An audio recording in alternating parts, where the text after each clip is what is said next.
Okay, so it's a formal welcome to everyone. Thank you for joining us today. This webinar is being organized by Truly Expo and sponsored by Skillrock Technologies, Way2Go Consulting, F9 Media, and PalmSpet. I'm Sujit Lahiri, Executive Director and CEO of Skillrock Technologies.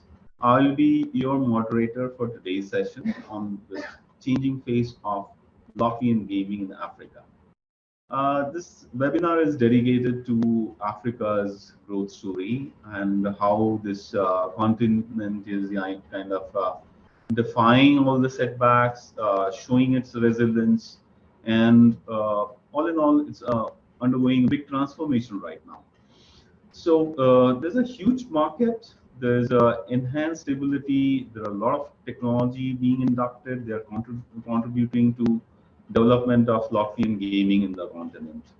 So this is a great opportunity to talk about the exponential growth potential, specifically in our gaming industry, the opportunities that are emerging, the regulations that are coming through, the bidding opportunities, how we are going about enhancing this market, attracting new players, add digital to it, iGaming, etc. We'll talk about omni-channel, omni-gaming, a lot more. We will be talking about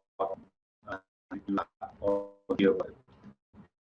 Before that, let me introduce you to some of the speakers. So, Robin Bowler, he's the managing director of Way2Go Consulting. It's a UK-based company and it provides boutique consulting services. And then we have Ron Green, gaming consultant. He represents F9 Media Group. He's based out of South Africa. Purity Wahyu, she's operations manager for PalmSpet, based out of Nairobi. Neil Jasper is founder and partner of Winning Strategies Africa. And then we have Ruzan Lev. He is actually taking care of Lotto Afro project, which is targeting initially, Namibia, and definitely they want to target the whole of Africa and worldwide. So with if Robin, you can in the same order. Robin. Thank you, Sujit. It's a great pleasure to be part of this esteemed panel. My background is 25 plus years in lottery, working for Camelot in the UK National Lottery, followed by a period of time at GTEC IGT, where I looked after the European lottery customer base, assisting them with their product sales and marketing programs. I then spent 5 years at Playtech as government markets director. So I looked after all of the government business across all of the various gaming verticals within Playtech. And since 2019, I've been running Way2Go Consultancy, which is a specialist consultancy looking after government and commercial customers around the world in lottery, sports betting, and iGaming. We have more than 30 consultants registered with the company, and that reflects our business activities right across the world, from Europe and Africa, but also the Americas and Australia. It's a great pleasure to be here today.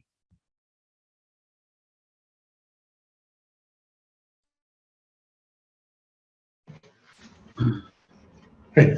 So thank you very much. Thanks for the introductions, and just a quick bit about myself. I've been in the gaming industry for the last 22 plus years, with companies that had operations in the US, the UK, and then market development into Australia and the rest. And then in 2017 went and formed F9 Media which specialized just in Africa, getting operational in Africa, understanding what the environment is in Africa, how we've got 50 plus different types, countries, operations, different bits and pieces that make up Africa, and definitely not homogeneous as some people believe as they come in. So that's what the passion is, to drive business into Africa and to give the right type of advice. What fits? How do we see to the player the operation in the best way and derive the best possible revenue from there? Thanks, Cameron. Purity, if you can introduce yourself.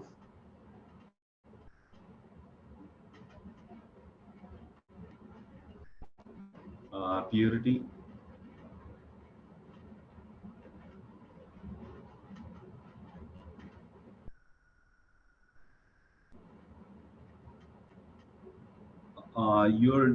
You're in mute, Purity.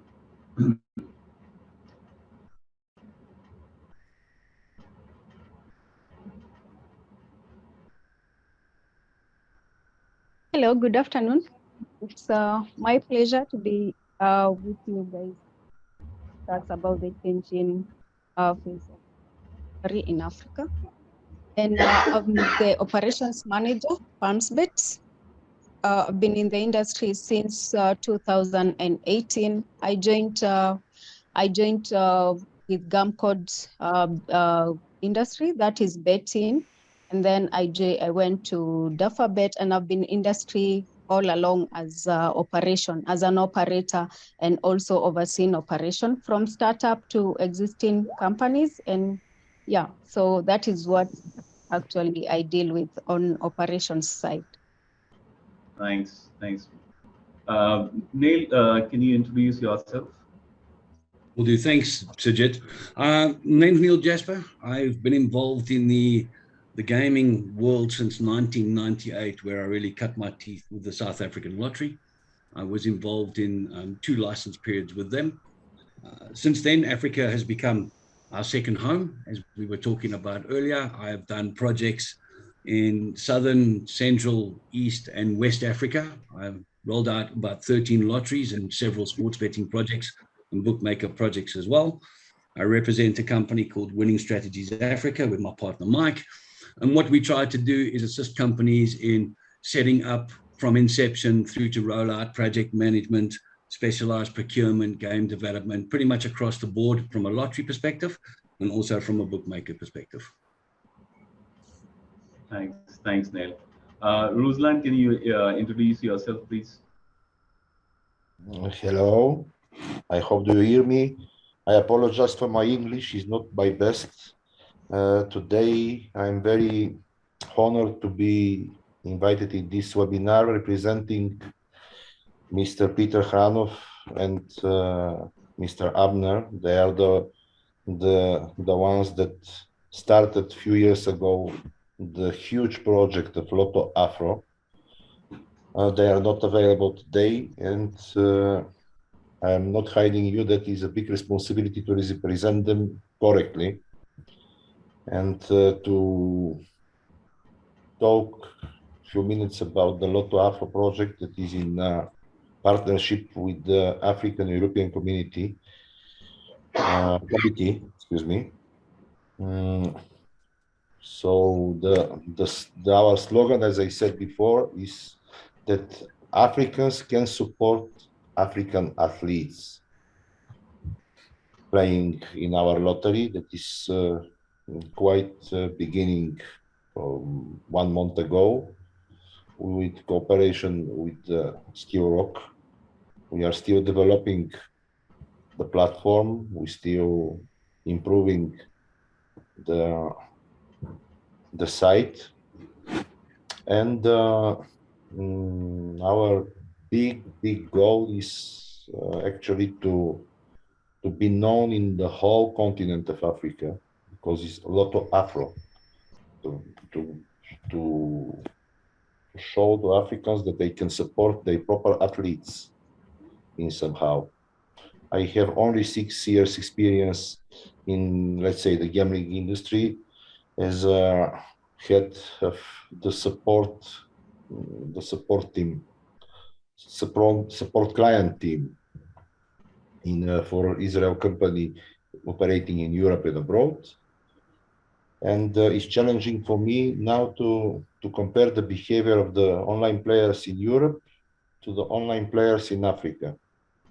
Thank you. Thanks a lot, Ruslan. So, very special thanks to all the speakers today.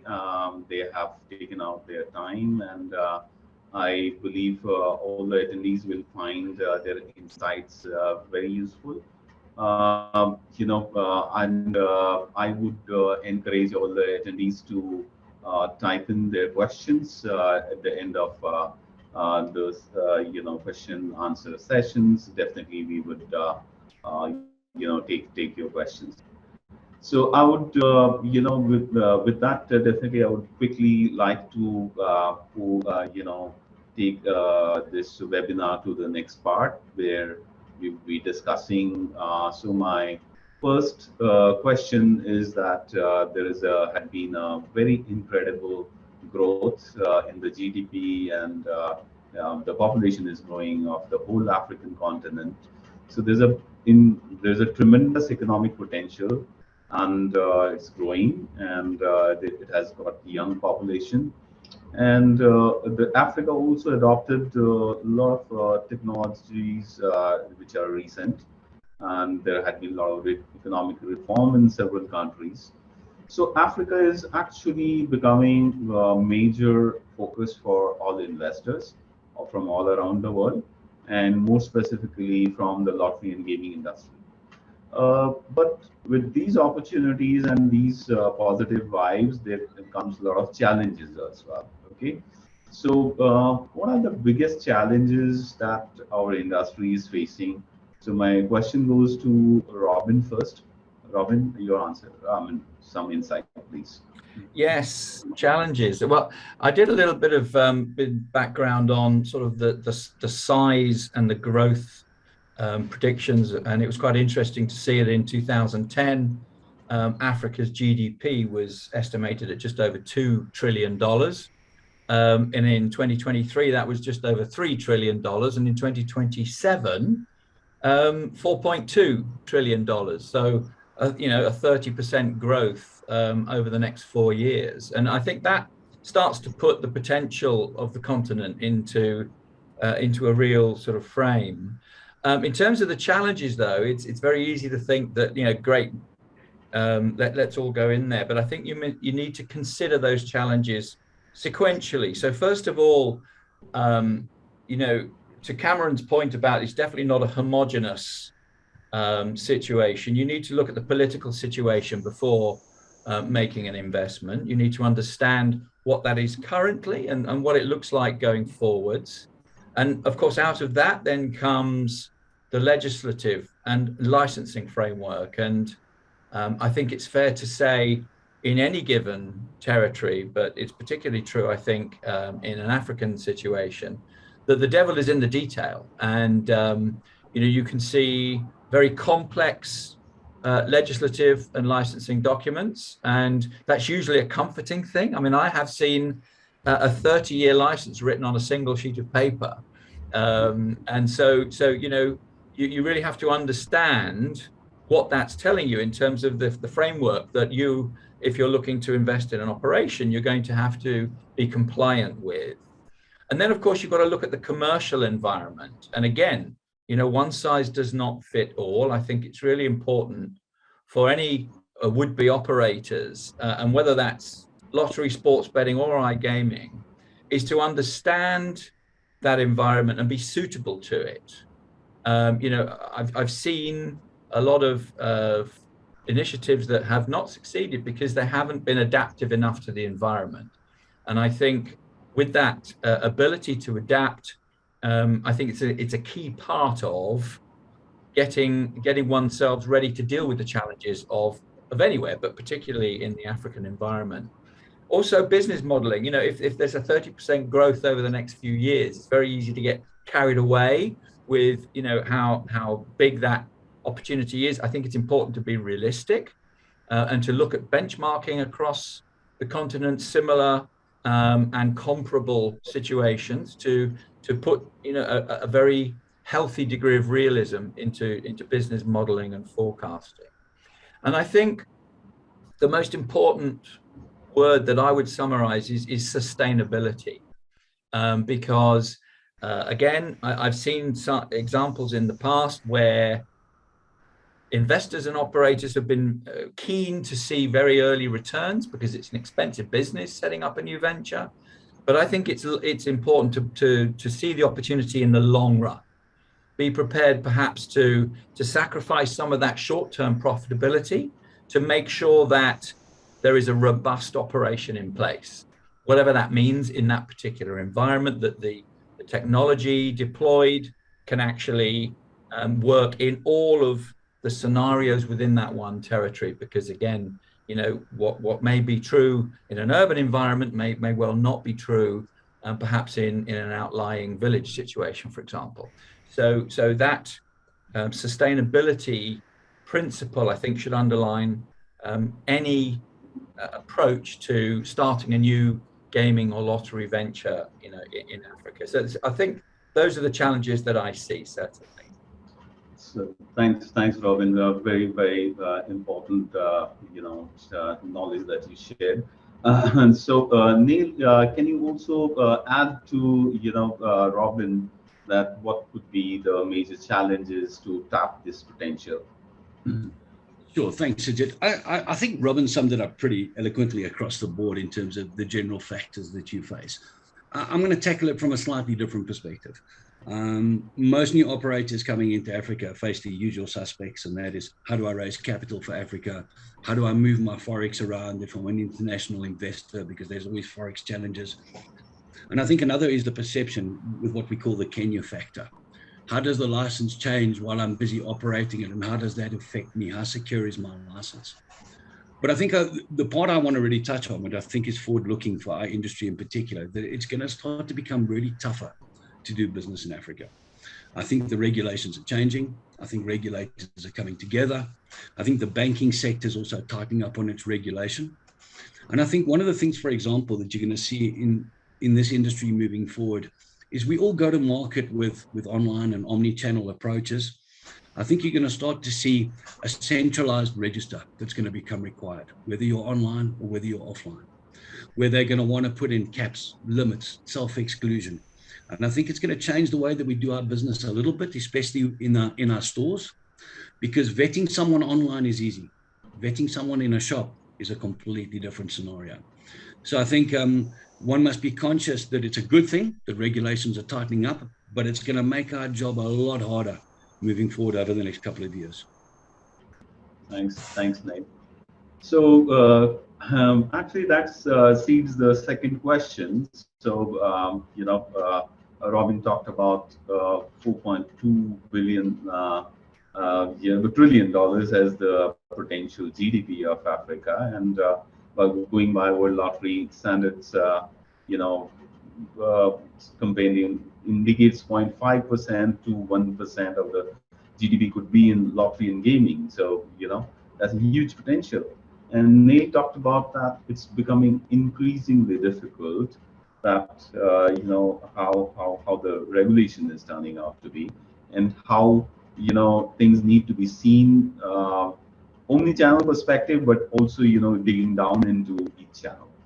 Other than that, definitely currency devaluation, geopolitical issues that Robin talked us about, the digital divide, which is also there. Now, my question is to Cameron, how we can, any business owner can manage such complexities and see it from the diverse landscape of 54 countries. Over to you, Cameron. I think Neil and Robin were right in what they said about what the challenges are. And I think what is very important to learn is that those local partnerships guide you through those events. Having a trusted partner on the ground that understands the nuances, the cultural sensitivities, the risk that you're facing, and then the ability to build on on that local partnership into different elements like skills development, taking it into the local hubs, investing into your digital infrastructure, and the knowledge that the effect that you have in the ecosystem that you live in. I think that's important, and part of that growth obviously is understanding, and it feels weird that outside of Africa, digital money and like mobile money isn't very well known. It's not consumed. It's not used very often. But yet Bitcoin and all those have a footprint. So understanding what the payment mechanisms is to assist you in that growth, I think those are important elements. And then obviously your stakeholders having an open discussion with government, with the NGOs, the boards, all of that becomes very, very important to sustain and build that longer term foundation. Like you said, it's not a situation of profitability after year 1 or 2. You'll need to invest in that relationship all across your touch points. Thanks, Cameron. So you touched upon a very important thing that, despite these complexities and challenges, there are certain things that, Africa had been at the forefront of propagation, like mobile money and the ease of payment. And Purity happens to be based out of Kenya, and Kenya has been kind of a birthplace for mobile money in Africa. So Purity, let's understand, how we can definitely manage the complexities and different countries have different challenges. And over to you, just give us an insight.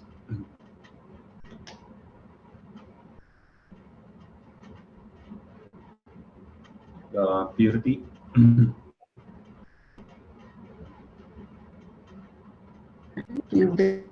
The microphone.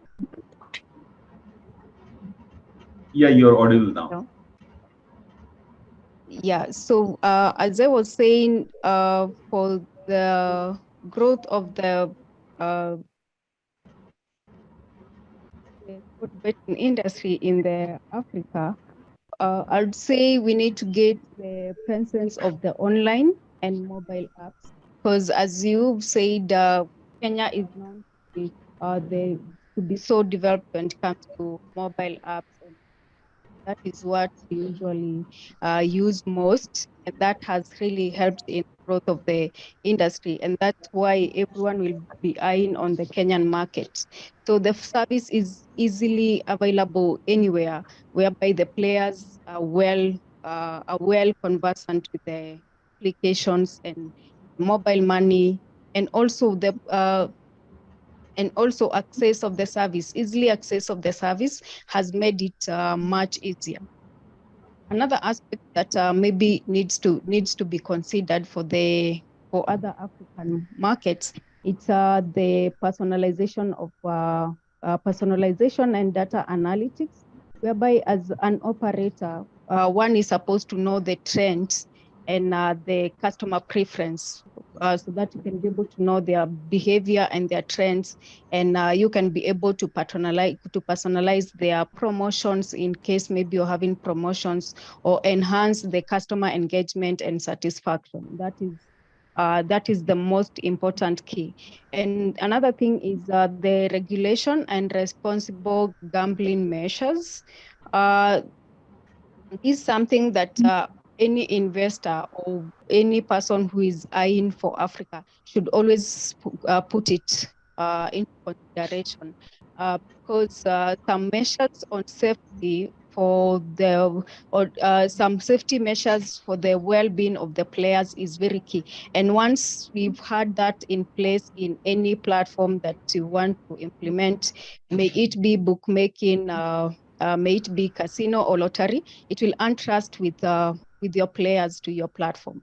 Everyone will want somewhere they are safe in case maybe they want to exclude themselves for the addiction, then it is easily accessible for them. So regulation on the responsible gaming, that is very key.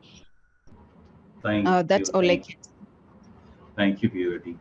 My next question is to Neil. So, the sports betting industry, and bookmaking is actually booming in Africa, and it's all across Africa. Most of the countries have it, and there's a solid growth that they have posted. And but what does it mean for other segments like lottery, casino, other skill games? Are they catching up with it? How to make sure that the entire industry grows? Could there be some technological innovation or strategies? What do you, Neil? Sure. I think, sports betting has certainly shown us the way. The introduction of iGaming, the acceleration of their growth has just been phenomenal. And I think what's happened, though, is the lines have started to become a little bit grayed in terms of what's a lottery product and what's a sports betting bookmaker product. And I think as we start to move along in the near future now, because of the very different nature of engagements, lotteries use GR as a taxation method, sports betting bookmakers use GGR as a taxation method. Lotteries are going to have to start to up their game. And what's going to happen is you're going to start to see a convergence of products. And that's that the products that are available in the lottery are going to start to become available in bookmakers. And the products that are available in the bookmakers are going to become available in the lottery. And while the bookmakers are years ahead, they're light years ahead in terms of iGaming and the way they take their products to market, lotteries have physical distribution networks, which can work to their advantage. So I think it's going to be interesting as the lottery tries to play catch up now. It has to start to bring in some of those rapid draw games, those instant win games, and everything that it needs to do to be competitive in that market, because the consumer doesn't care. He wants value for money. He wants entertainment. He wants to go where he wants to go. He doesn't care if he's buying a fixed odds lottery bet or he's buying a participation in a national lottery. It's his choice. And the only way to compete is by bringing that together.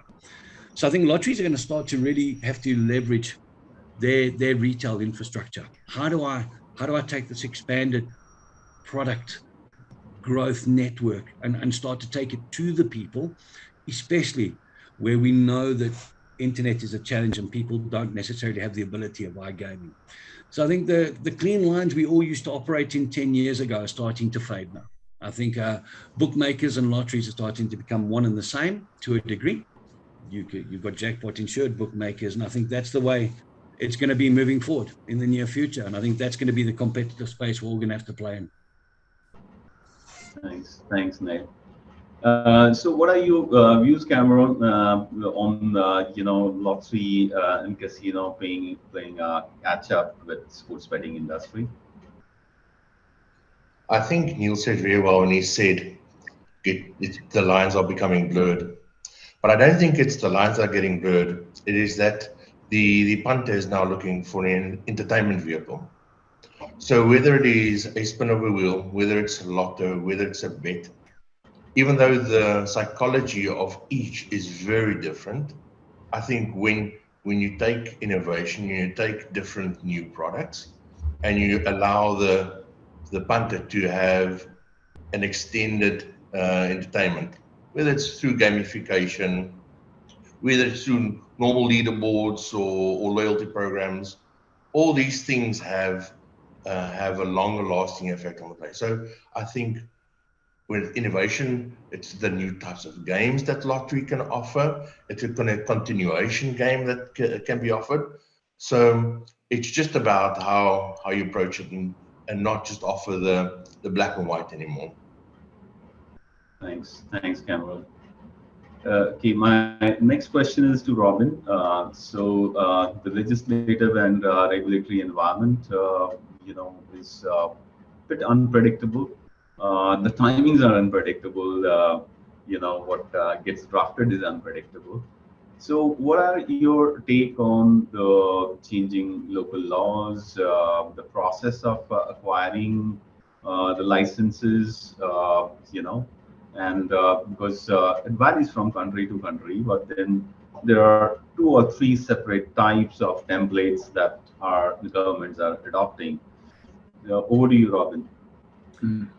Yes, I mean, I term this market management. It's a phrase that I use, and I think it's a responsibility that sits very firmly with the government of any given territory. it's really important for that government to have a clear idea of the market structure that they envisage going forward. And I think what has been seen in the past is a lack of clarity in that market management space. And for example, that's led in certain territories to, for example, there being so many licenses on offer in a particular territory, that actually that points to a sort of a suboptimal situation of market structure and market governance, where, you know, there are so many licenses in the marketplace, be they sports betting, iGaming, or indeed lotteries, it becomes much more difficult to compete profitably in that marketplace because everything's being spread so thin. So margins are depressed, cost of acquisition goes up, and it's tough to make a profit. So I would certainly say, if you're looking at a territory that already has lots and lots of licenses, be a bit wary of that for that reason. At the other end of the spectrum, you know, you've got territories that want to run well-organized license competitions, and I think whilst they can be very arduous, very time and resource intensive to actually put together, you know, bids. We were talking just before the call about what's happening in South Africa right now. You know, that is a big competition, but that does rather point to a more organized market management situation. And of course, the rewards are great if the license is for a lengthy period of time. So I think it's important for any would-be investor or operator to look at that situation, and take a view on the degree of ease or not. And, you know, it's fine to have multiple licenses. Don't misunderstand me when it comes to sports betting and iGaming, but there is a limit to that, and it's got to be applied to the market. Lotteries, I think, is different. I think lotteries perform much better when they're more at the monopolistic end of the spectrum. They have to be protected in that sense, I think. They have a broader target profile, of course, than sports betting and iGaming, and therefore, you know, the way that it's offered has to be different. And so if governments, as somebody mentioned on the call, how things have changed mid-license, you know, in certain places, that is a problem if that happens, because it means the business model has not been set up to accommodate any of those changes. So how does one keep a view on what is sort of coming down the track, as it were? So I always advocate that new ventures particularly are well advised to have a very capable government relations unit, where that's not lobbying, but it's having interactions with the right people in government at a very credible level, where there is an understanding of the thinking currently in government, and also where it is headed. What are the issues in government that could directly affect that operator, and particularly taxation levels, you know, introduction of VAT on sales, whatever it might be. These are pitfalls for any industry, for any player in the industry, and it's important, therefore, to have a good sense on the pulse of what government thinking is. And so that's the best that an operator can do, I think, to insulate themselves in terms of the local changing political scene and what that means for licensing and legislation in the gambling world. Thanks, Robin. So yeah, too many licenses is a problem of hyper competition, and monopoly is good for lottery, but may not be, you know, for other forms of gaming. Now the same question goes to Ruslan. You know, your Lotto Afro did a very smart thing, that you know, you got a license from African Olympic Association, and so beyond Namibia, how are you seeing, you know, getting into various regulatory environment? Over to you, Ruslan. Yes, hello. Robin said it a lot. It's very difficult to make some supplement, but there is some kind of how to say mismatch between the licenses. Okay, from one side we have the government requirement and licenses, especially for Namibia. The situation still, like Robin say, lack of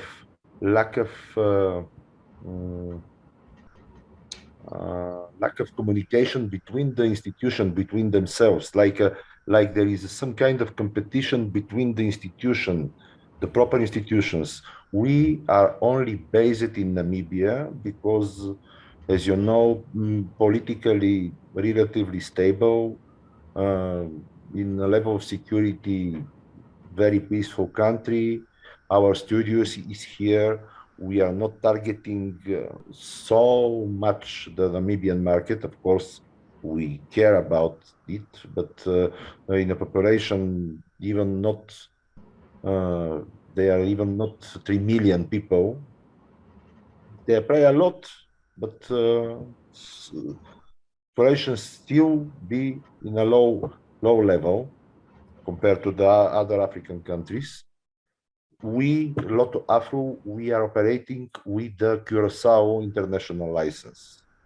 So in the proper Namibia, until 31st of this month, there is no specific license for lottery or for scratch gaming. It will be, and probably this period will be extended. The government is trying to find the best rates, how to evaluate how much a license for a lottery can be, or for scratch gaming, or online or offline. Personally, for me, our, let's say, risk is we want to operate in the whole continent, that it's not prohibited like Islamic countries and others. But I'm sure that certain countries will take measures to restrict the advertise and the marketing. And you know that in our business, this is the most important thing. Other, let's say, funny thing is not so funny, because the Curaçao license allows us to operate in Africa and abroad. But what about the payment providers?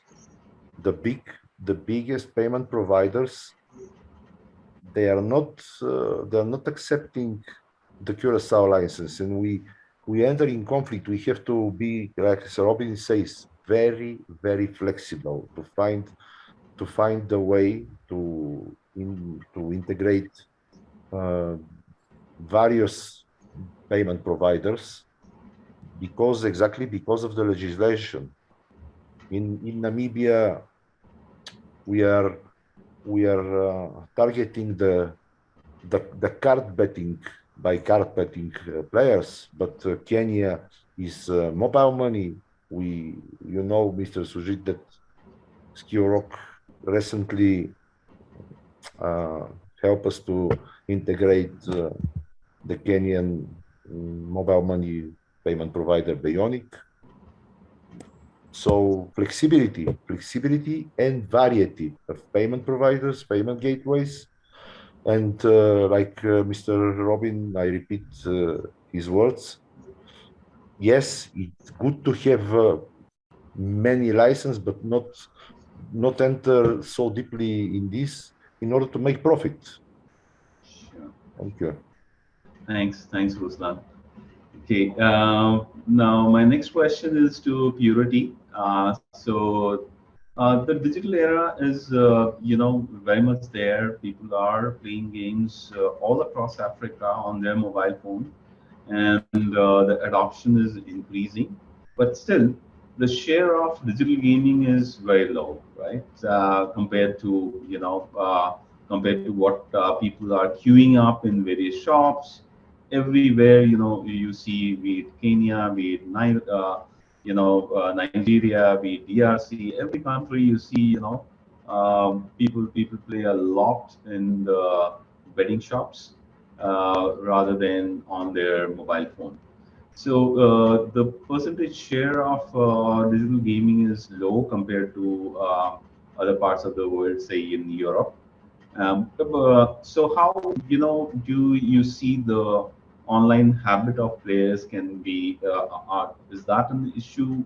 Or how do you attract players? How do you attract players into the digital channel? Over to you, Purity.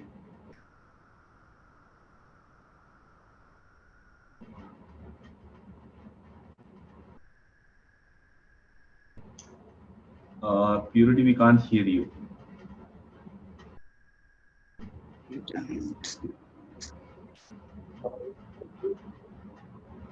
Yeah, I think I'm audible.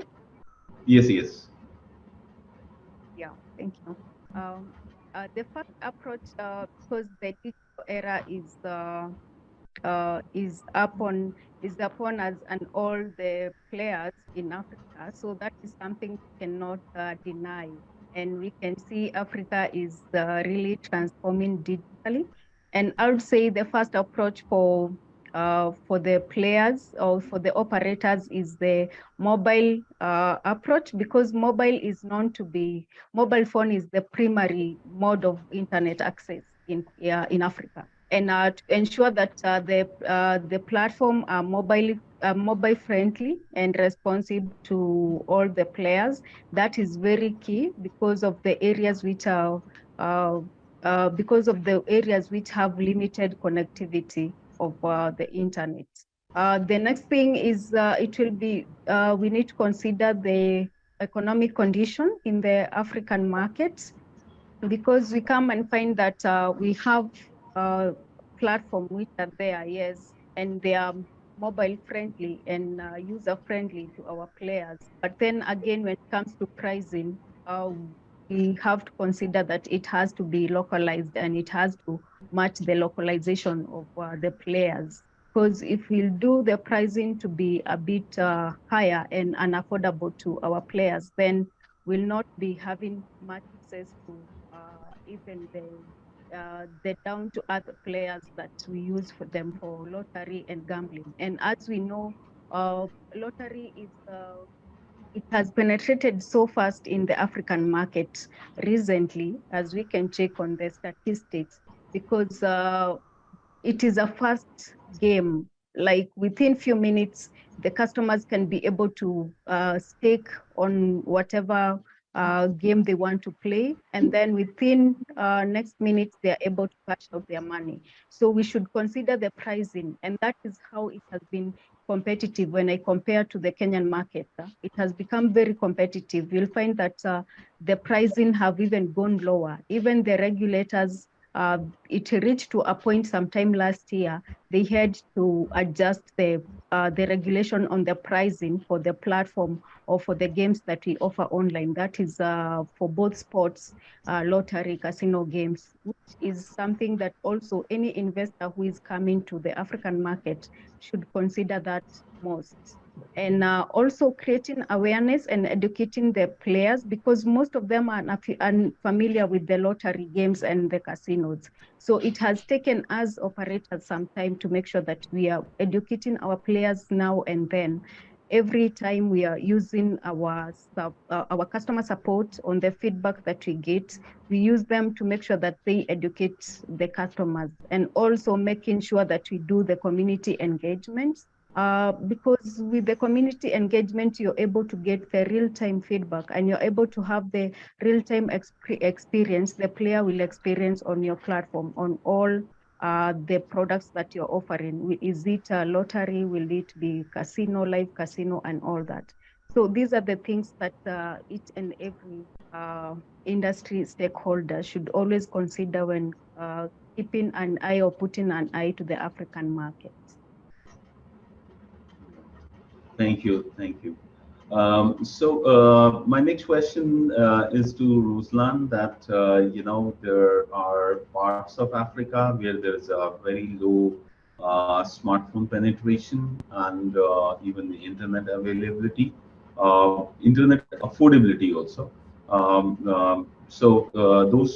Those things do impact lotteries.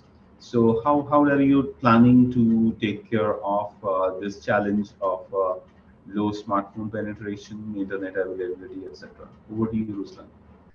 Yes, thank you. I would refer as what I have seen with my proper eyes in my country. I'm coming from Bulgaria, and Bulgaria is very good digitalized, but believe me, 7, 8 years ago, it was not like that. And uh, players and people were looking about the online, not only gambling, online things. They were like doubting if it really worked. So the way that the lottery game makes a great success in my country can be applied in Africa. With we, as I told, we have a live show drawing two times a week. So in continuation of these live shows, we would like to show to the audience that yes, there are players that are winning, and the best thing is to show these winners winning even material prizes, not only money, like someone winning car or technical devices or something, but in the form of live shows that can be seen in our platform live, or we are cooperating with the NBC that is available in most of the African countries, and I think this is the way. Exactly for the lottery. I'm speaking for the lottery to make people believe that they can click on the screen of the smartphones or on the computers, and they can really win. We have to show them the winners. This is my opinion. In the form of live show. Thanks.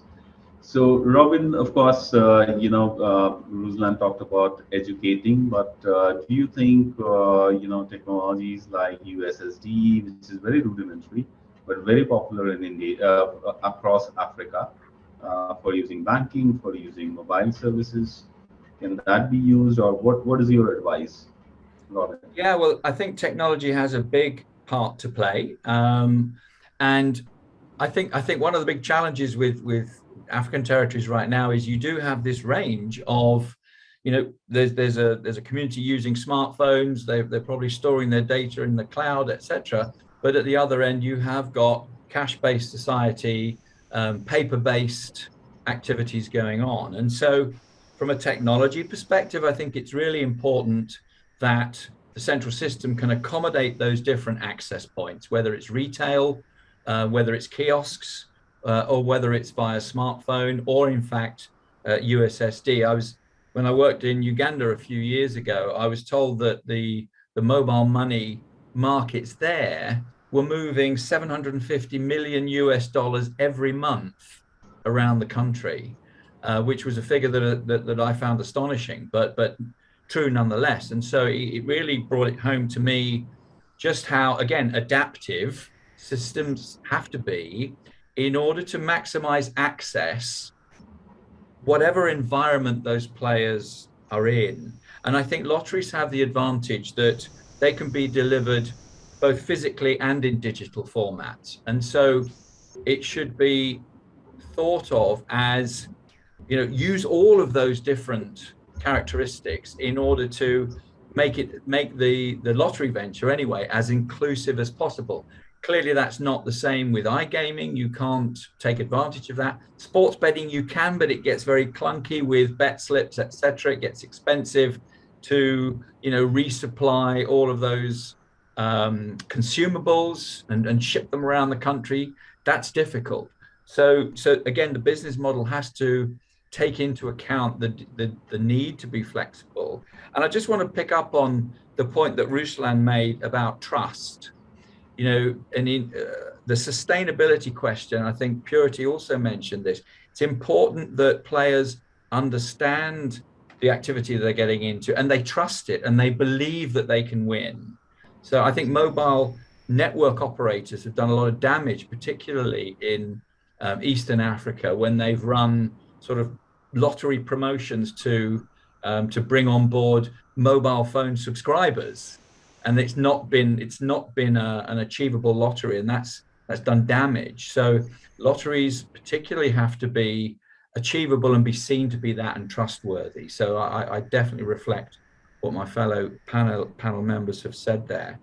And I think that, you know, there's plenty of scope as the continent moves forward, as internet provision gets better, you know, then well placed, I think, all three of the segments to take advantage of that if it's done in a patient way. Thanks, Robin.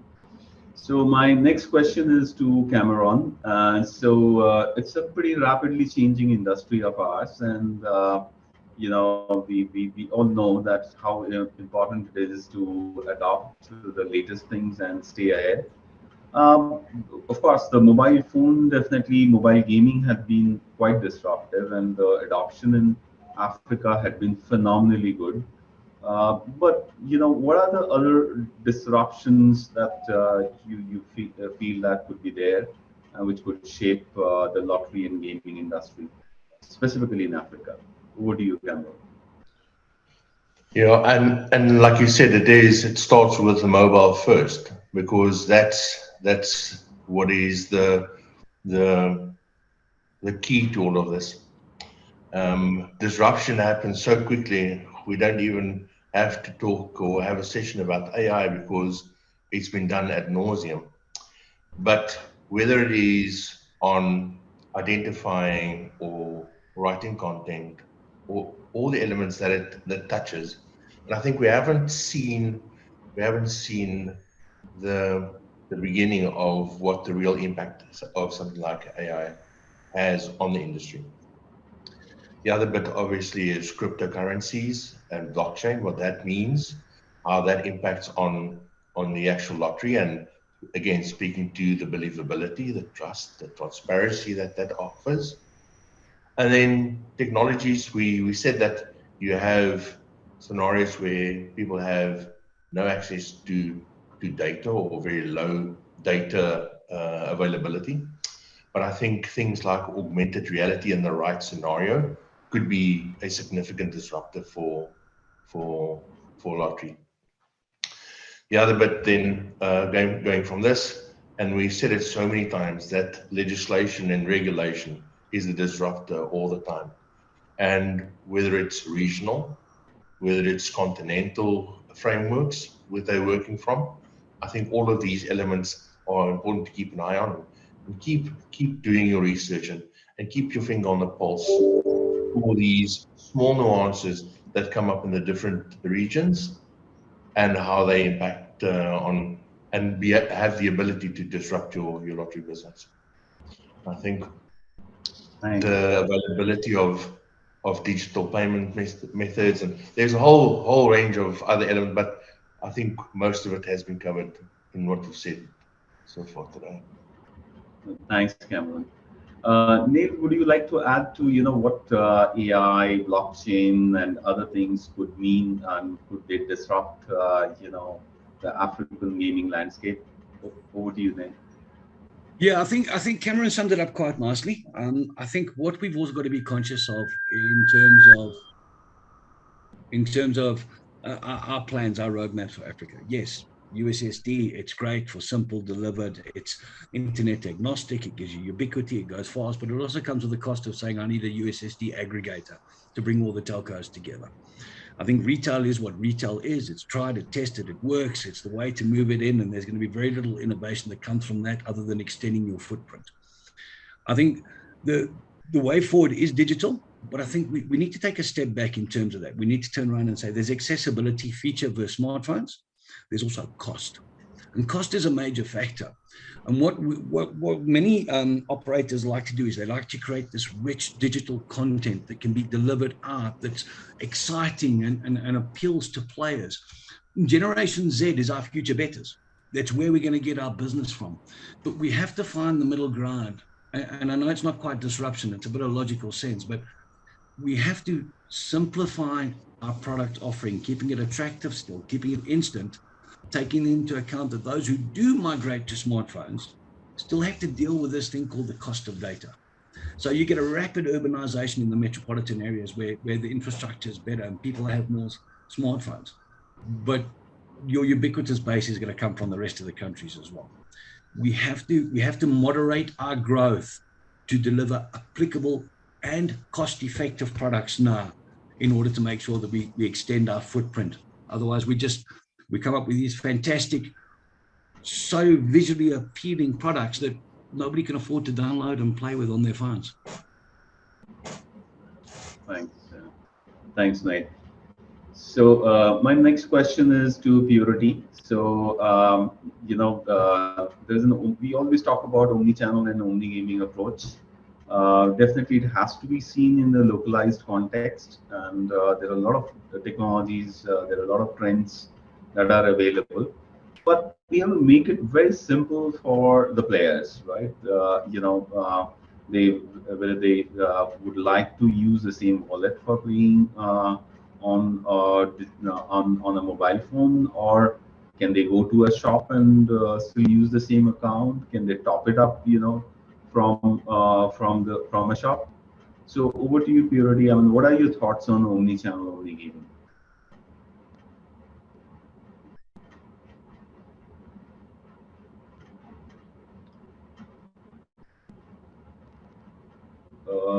Can't hear you, Purity.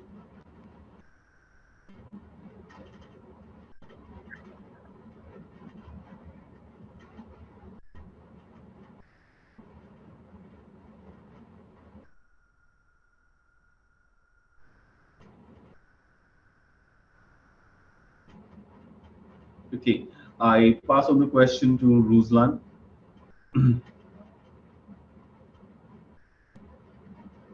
Ruslan. Sorry. Yeah, can you repeat the question, please, Mr. Sujit? Okay, the question is about omni-channel, omni-gaming, right? So meaning that any game or any can be played on any channel, be it on a mobile phone, be it on in the shop. Okay. I was talking about this diversity of deposit methods. Very, very important theme for Africa, because as we all agree, the players are used to visit shops. We have to offer them the most easiest way to play, to deposit from shop, providing simple devices to use, this mobile money depositing. Every channel is welcome, like through social media, through every kind of advertise, in order to promote our online challenge. Thanks. So attendees, I see all of you are there, and though we have almost crossed 1 hour, but I would request that if you can extend it by another 10-15 minutes. We have a very nice short video clip to show you some practicality and also a couple of other questions. So this video is all about, this short video is all about, digital transformation. Whenever we talk about, involves that, there is a very lengthy registration process of theirs. There's a very difficult payment method. Can you not have, like, say for a moment, today you have a player, he walks into to a shop, he just buys a ticket, right? He doesn't need to register, he doesn't need to expose his credit card or anything. Can we make something as simple as that? So this video is about simplifying things, encouraging casual gameplay. This new product is from Skill Rock. Skill Rock team, if you can just play this short video, please.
Thanks for the video, Screenlock team. So this was all about, Africa-inspired small product, which actually helps any organization doing sportsbook, online casino, or lottery in shops as well as digital. My next question is to Neil. Privatization of national lotteries. We just talked about South African National Lottery bid coming up. So this is a good opportunity for investors looking for entering into the African market. So, what's your opinion about the process of privatization of lotteries in Africa? So, is it going in the right direction? What are your views, please, Neil? Yeah, I think there's two approaches to the privatization. It's the territory needs to dictate where it is from the product portfolio. And I'll give an example of West Africa. West Africa, their lottery products they take to market are 590. There's very little that differentiates that game. There are multiple operators on the ground, and that's just about accessibility and ease. But as a general accepted rule, lotteries are driven by the business. They're driven by their jackpots. And monopolies are good. And I think Robin mentioned it earlier when he said monopolies are good as long as you're afforded the correct protection that is necessary to operate in that environment. I'm all for privatization. We've certainly seen it in East Africa lately. There's been a couple of tenders run in East Africa where they have put out proper RFPs for proper regulations and proper submissions to do it. But privatization also comes with a cost. And that cost to the potential operator comes in terms of your capital outlay, your performance bonds, your guarantees that you have to put into place. That's offset by the length of license. Privatized lotteries should look at a significant license so that you can really invest properly in the country. You can do it at a tempo that makes sense. You're not on a scramble for a 3 to 5 year license to say, how do I maximize my returns and make it work?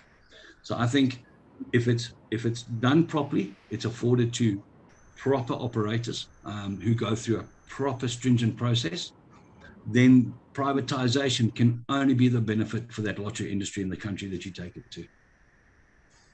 Thanks. Robin, you have some thoughts to add to this?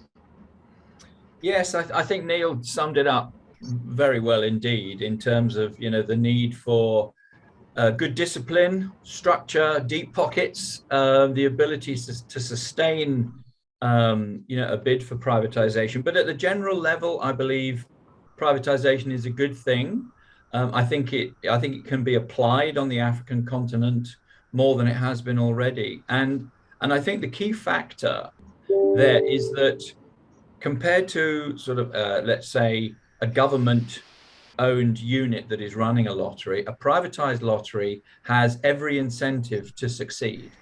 And so they will probably be more understanding of best practices that are done internationally. They understand, to Purity's point about responsible gaming principles and the need to protect players. And so what it does is a privatized lottery brings benefits to society in the way that all lotteries should. The business model is set up very carefully. There is the stringent competition in order to land the license in the first place.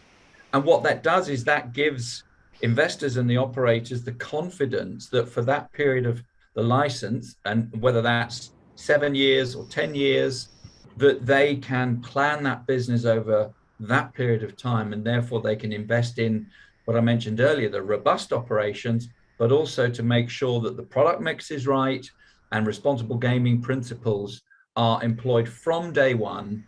And then there's a brand building process that just drives that trust dynamic. And if you can get all of those things in place, a privatized lottery, I think, will optimize all of those things more so than just a straight government run lottery, who have sort of a slightly different set of priorities. So like Neil, I'm all for privatized lotteries. And I think the careful part is that a government must be realistic about what it can price a privatization at. And that's always a big question every time privatization comes up. And that's right. Thanks, Robin.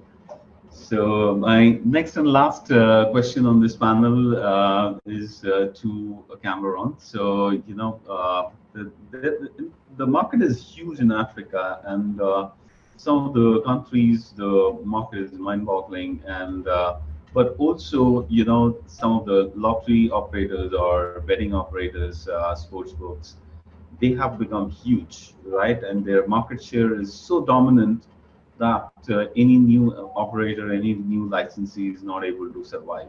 Okay, so it happened in Nigeria, it happened in DRC, it happened in many markets, and this is going to deter the new operators. I mean, they can get a license, but how do they stand against this dominant, monopolistic operator?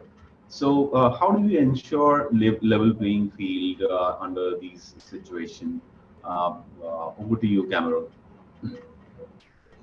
Yeah, I think Robin mentioned it earlier during our call that it is probably one of your biggest challenges in terms of making sure that the right environment is created in the framework by the government, and they have a clear vision of what they want to achieve in their market.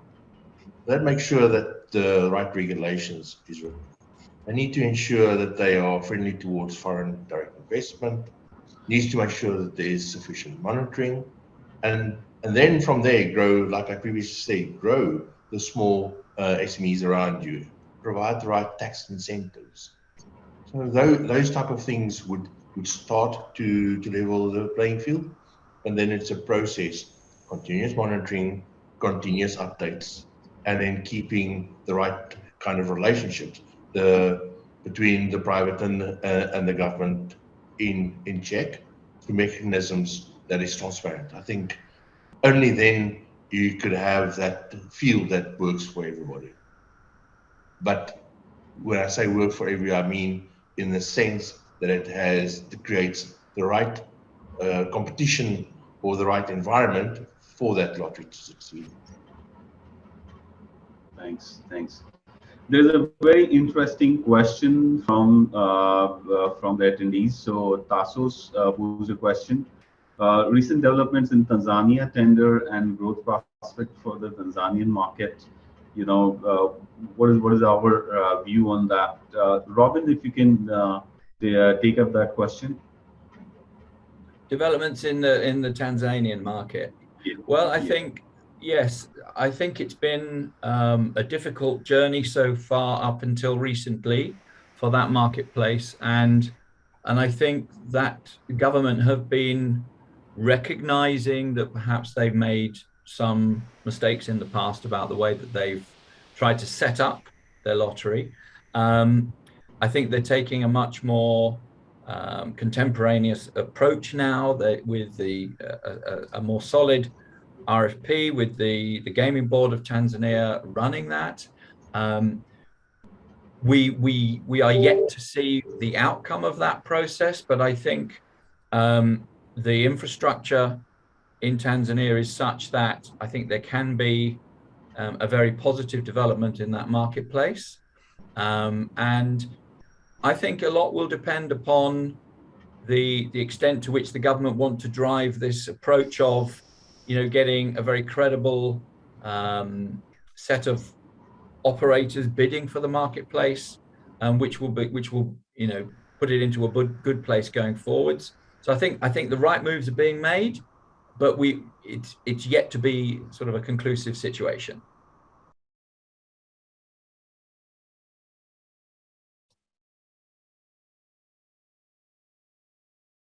Question myself.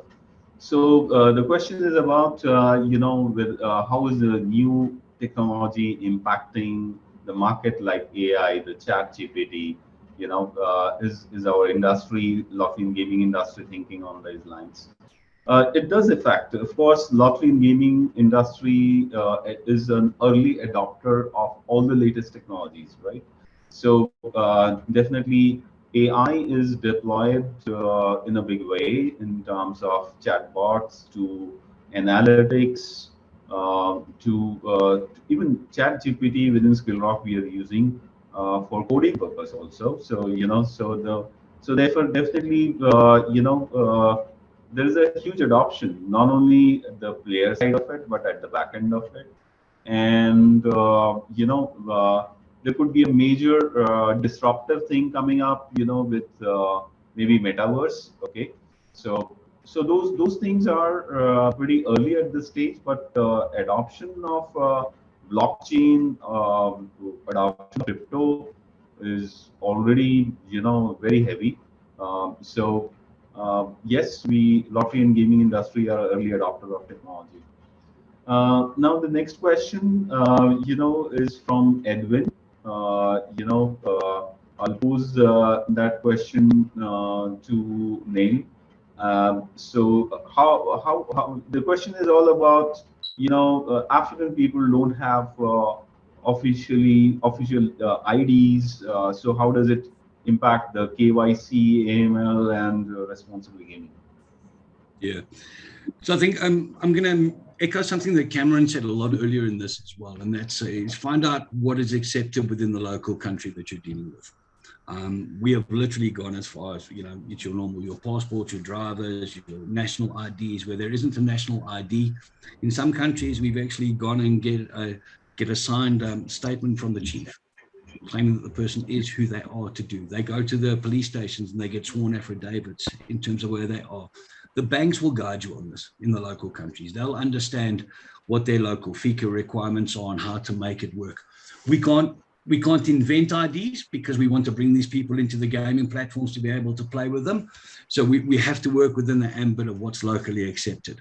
Engage with a good audit company like Ernst & Young or PwC. They'll advise you what works in those countries that you're going into. Engage with the banks in those countries. But also, as long as you're compliant locally and you meet all of those requirements, you have to make it work. But we cannot run these online verification systems in some parts of Africa like we do in others, because the infrastructure simply isn't there to be able to do it. So it's a little bit of a combination of both that you've got to take to market if you want to make those inroads into those channels and populations. Thanks, Neil. The next question is from Ernest. Essentially, the question is about gaming aggregators. So game aggregators, how that can be useful in Africa. If you can just highlight on that, Cameron.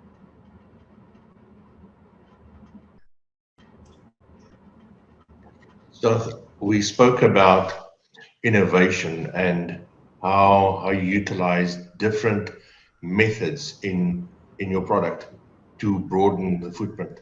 And I think this is one of those opportunities where you narrow the gap between the lotto's existence, its market that it's in, and the reach to the punter that places that bet, or the player wherever he might be, whether he's in a shop, whether it's in a rural village somewhere, and he has got the ability to touch on that lotto because it's got a very specific meaning to him. There's something that attracts him to that specific lotto, how it's structured, or the group of products that is offered in that. So definitely a space for aggregation from where I sit. Thanks. The next question again is from Tassos. I'll pose that to Robin. The question is about pre-printed lottery tickets versus lottery tickets printed by a terminal. This can be seen both in terms of traditional lottery as well as scratch cards. So what are your views in terms of receptibility in the African market? Well, I think it comes back to the access question, doesn't it? And I think there is a place for what we used to call passive lotteries, pre-printed, instant games, as well as those generated online by terminals and indeed played digitally. That's the beauty of the African market, I think, today, is that there's space for all of those in order to make any gaming operation that can work physically as well as digitally, makes it as inclusive as possible. And lottery is the most ubiquitous of those product groups. It may not be the most successful right today in the African markets, but it is definitely the most ubiquitous. It appeals to the widest target audience. I mean, the classic lottery target audience should mirror the profile of the population, the adult population as a whole, right? And so you need to make it accessible to all of those parties. And I think as long as the technology employed can actually deliver on all of those things, they don't have to be all in the same game. You know, a passive lottery can be a separate standalone game that is managed in a different way than any online game that's run through the retail terminals, and indeed scratch cards. They all have different business model implications. If you've got paperware to deal with, you've got logistics to deal with, you know, and you have to build that in. It might well also be that you've got to look at prize payout levels in order to accommodate those different cost structures. So my view is there's a place for all of those types, and there will be moving forward even as we move through to more digital. But it's a transition process that's going to take a long time, and therefore one should do one's best to make all of those formats available until such times as the markets themselves choose not to go with them anymore. You know, there will come a time, presumably, that passive lotteries aren't so popular anymore. But we're not there today. I think it's important to be inclusive and that they all have a role to play. Thanks, Robin. The next question is from Ephraim. I would like to answer that. So the question is about to what extent regulated in the KYC had hindrance in player acquisition in African markets. So to answer that, the KYC question, of course, it's in the context of the license that an operator holds. Vary country to country. In some countries, it's very evolved, very well-defined, specified, and in other cases, like say for a moment, you are targeting the African continent with a license, you know, from Curaçao with a payment gateway, which is you know, very flexible. You know, payment processor being very flexible, you have you land into a very different KYC regime. So yes, KYC, you know, our experience had in the African market is that when you are registering a player, you can always go for two-step registration process. In the first step, definitely you validate the mobile phone or email ID, at least some ID. And in the second step, definitely you can you know, do a very extensive KYC with certain IDs being taken, etc. That way, you you know, get over the psychological barrier. You onboard the player, but at the same time, you don't risk yourself non-complying to KYC norms. But this again will depend upon country to country and various regulations. So that's kind of my answer to this question. And another question is there from Joshai, and he I mean, is talking about withholding tax on winnings, and because this is something that has very recently come up in multiple countries where they're talking about withholding tax, and implementing that is a bit of a challenge. I'm posing this question to Cameron: how to deal with these things, you know, which are coming up, even in some cases retrospective basis. Yeah, I'll use the example of the Kenyan market, where currently there's a 20% withholding tax on any winning, and then interpreted on the bet, on the computer bet, or on the casino spin, on every spin of the wheel. So what gets hurt is the actual player. He doesn't have the ability to play through as many times as he would have. The beneficiary is the government in terms of the taxation, and hopefully that is used well. But if you are an operator that is in that market, it is for you to adopt, ensure compliance, number one, with the taxation, to ensure that you apply it correctly. But then it's the player that has a bigger tax burden on him in terms of his gameplay. So it's collection on behalf of the Revenue Authority and distributing it to them. But it definitely does lower the turnover that is available if you're gonna tax it at, for example, 20%. But that's the environment they're in, and again we spoke earlier about having the relationship with the government, explaining to them and then showing them what impact it has on the environment, and hopefully reach a medium where both the government and the revenue authorities and the operators have a space in which they can provide the entertainment and the bets, which makes sense, or a rate that makes sense. Thanks a lot. So with that, definitely, I think we have overshot the timing, and a few attendees have left now. So I would like to say thank you to all the panelists, all the attendees. It has been a wonderful session, and we look forward to the next webinar that will be published very soon. And all these, the webinar video will be published on the websites of SkillRock as well as other panelist websites. So please have a look at them. And once again, thank you, everyone. Thank you very much. Thank you guys. Bye, everyone. Thank you.